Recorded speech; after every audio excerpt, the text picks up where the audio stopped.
So one of the things that I do before making a call, and this is why I love Brian Tracy, because Brian Tracy talks about sales is a transference of enthusiasm, and you've got to have an energy. And I'm not talking about an energy where you got to pick up the phone and blast the other person, because potentially you could be calling somebody that's a bit slower paced, right? They're a bit more quieter. So you've got to be able to adapt your style, but you've got to approach it with the right level of energy and mindset. Yeah.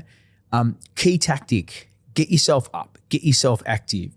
Don't just sit there and look at the phone, right? Get your hands, get a stress ball, do whatever you need to do to get that fun part, right? Make yourself laugh. Music is a great way to do this. I have been listening lately before making calls, Rufus.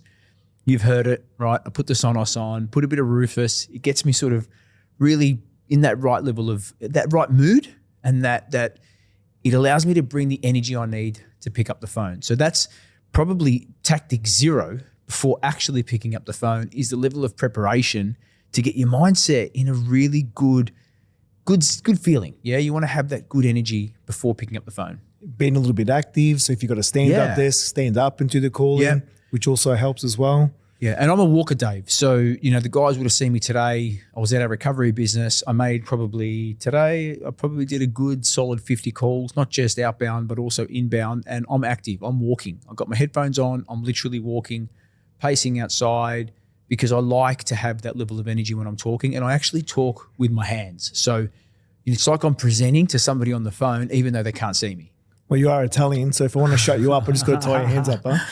All right, so now we spoke about getting your mindset ready for the call.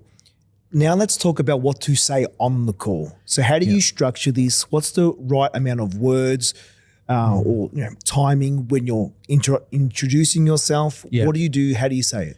So remember, the most important part of the call is letting people know the reason for your call. Now, often you'll have to repeat that twice, because when you call someone, even if it's an inbound lead, inbound, outbound, it doesn't matter. The person's not sitting there waiting for the call. This is a big mistake a lot of sellers make. They think, I got an inquiry, I'll call them, they'll know where I'm calling from. It's not the case. Because why? Most of the people that we call, they're doing something. So you've got to break their pattern of thought, because they're on the laptop, they see it, or they might be driving, they could be doing anything. They're not just sitting there going, I'm going to wait for Dave to give me a call. So when the phone number comes up, often they won't recognize the number. Yes, even if you send a pretext to say, I'm going to give you a call now, this is my number and my name is. The reason why you do that, because especially with iPhones, Siri will actually populate maybe Dave. It might say, maybe Dave can't sell Fastuca is calling me, right? So that's one of the tactics of why you send a pretext before calling. Yeah, it'll help increase answer rate.